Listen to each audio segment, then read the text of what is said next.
Hello student, पिछले video में आपने जाना होगा कि पास्ट प्रेजेंट इंडेफिनिट के बारे में। प्रेजेंट इंडेफिनिट का लिंक आपको डिस्क्रिप्शन में मिल जाएगा। आज बात करेंगे क्या पास्ट इंडेफिनिट के बारे में कि पास्ट इंडेफिनिट सबसे पहले है क्या।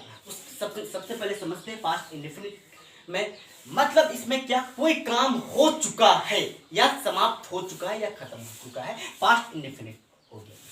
सबसे पहले इसके बारे में अफर्मेटिव, नेगेटिव, इंट्रोगेटिव और कुछ इंपॉर्टेंट रूल्स बात पढ़ेंगे। सबसे पहले जान लेते हैं अफर्मेटिव के बारे में। उसका पहला रूल क्या है अफर्मेटिव का? सबसे पहला रूल क्या है पास्ट इंडेफिनिट का कि अफर्मेटिव सेंटेंस में वर्ब टू लगेगी। अफर्मेटिव सेंटेंस में वर्ब टू लगेगी। जैसे मैं एग्जांपल लेता हूं, तुम अंग्रेजी बोलते थे, इसका इंग्लिश क्या होगा? तुम अंग्रेजी बोलते थे, यू स्पोक इंग्लिश। मतलब इस पहला रूल क्या पड़े? अफर्मेटिव सेंटेंस में भाव टू लगेगी। मतलब ये अफर्मेटिव सेंटेंस है तो अफर्मेटिव सेंटेंस में यहाँ पर स्पोक, स्पीक से स्पोक आ गया, मतलब V1 से V2 आ गया, भाव टू लग गया।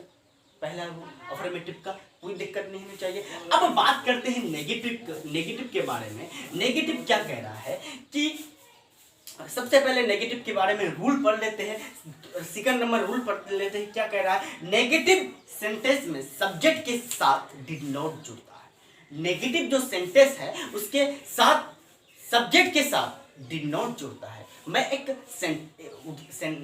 एग्जांपल लेता हूं। क्या तुम अंग्रेजी नहीं बोलते थे, इसका इंग्लिश क्या होगा? तुम अंग्रेजी नहीं बोलते थे, यू डिड नॉट। मतलब इसका रूल क्या है दोस्तों?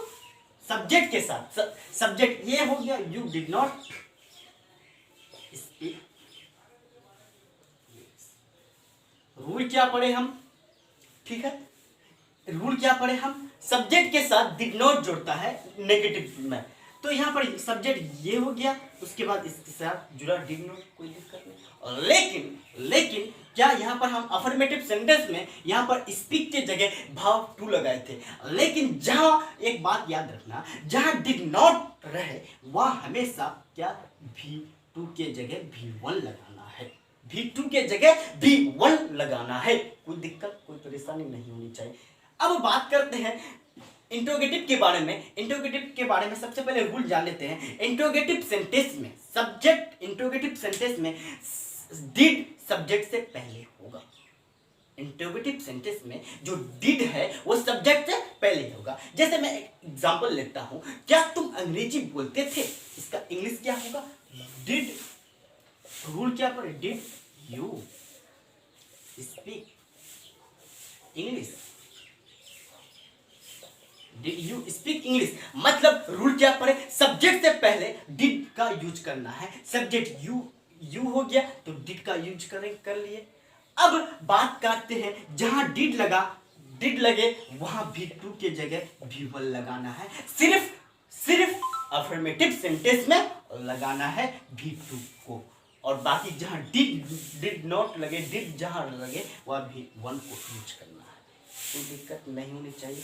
अब बात करते हैं एक और रूल के बारे में, जान लेते हैं क्या कि बहुत इंपॉर्टेंट रूल है कि WHO से मुंह से शुरू होने वाले वाक्यों में या सेंटेंसों में डिड का प्रयोग नहीं करते हैं।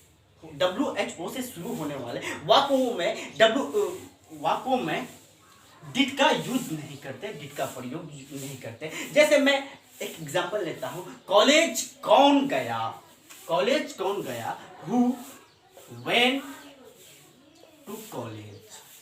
इसमें डिड का यूज नहीं करेंगे। अगर कहीं रह जाए, कहीं सवाल में आ जाए इस तरह का, तो इसमें डिड का यूज नहीं करेंगे। अब जानेंगे क्या फ्यूचर इंडेफिनिट के बारे में। फ्यूचर इंडेफिनिट सबसे पहले जान लेते हैं क्या भविष्य में होने वाले काम को बताया जाता है। मतलब भविष्य में कोई भी काम हो उसको फ्यूचर इंडेफिनिट बताता है। सबसे पहले इसको भी पढ़ेंगे, अफर्मेटिव, नेगेटिव, उसके बाद इंट्रोगेटिव के बारे में पढ़ेंगे। सबसे पहले जान लेते हैं अफर्मेटिव का। कुछ सेंटेंस लेता हूं। क्या आप हिंदी बोलेंगे, इसका क्या होगा इंग्लिश? आप हिंदी बोलेंगे, इसका इंग्लिश क्या होगा? You will speak Hindi.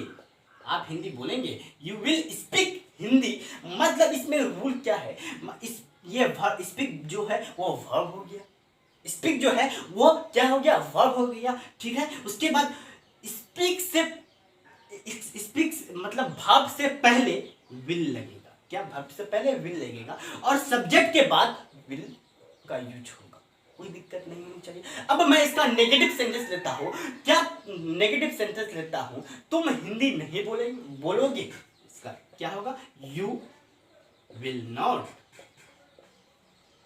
Speak Hindi, we will not, you will not speak Hindi. मतलब भाव ये हो गया, भाव से पहले विल नॉट लगा, मतलब नेगेटिव सेंटेंस है तो विल नॉट लगाना पड़ता है, नेगेटिव है तो। उसके बाद सब्जेक्ट के बाद विल नॉट लगे, कोई दिक्कत कोई परेशानी नहीं होनी चाहिए। अब बात करते हैं क्या इंटरोगेटिव के बारे में। इंटरोगेटिव क्या कह रहा है, कोई मैं सेंटेंस लेता हूं, क्या तुम हिंदी बोलोगे, इसका क्या होगा, विल यू स्पीक हिंदी, क्या होगा दोस्तों, विल यू स्पीक हिंदी। मतलब सब यहाँ पर इंटरोगेटिव में सब्जेक्ट से पहले विल लगेगा, कोई दिक्कत कोई परेशानी नहीं। सब्जेक्ट यू हो गया तो सब्जेक्ट से पहले विल लगा इंटरोगेटिव सेंटेंस में, कोई दिक्कत कोई परेशानी नहीं होनी चाहिए। जी हाँ दोस्तों, फ्यूचर इंडेफिनिट में यही पर है और उसके बारे में आगे और जानेंगे दोस्तों। आज ये थे दोस्तों, फिर देखेंगे अगले टेस्ट। आज खत्म हो गया दोस्तों, इंडेफिनिट टेस्ट पूरा खत्म हो गया। फिर मिलते हैं अगले वीडियो में। आज ये तक दोस्तों, दुआ में याद रखिएगा दोस्तों। आज जी हाँ दोस्तों, जाते वक्त चैनल को सब्सक्राइब कर दिए दोस्तों और बेल आइकन को भी दबा दीजिए दोस्तों, क्योंकि लेटेस्ट वीडियो आप तक पहुंच सके दोस्तों।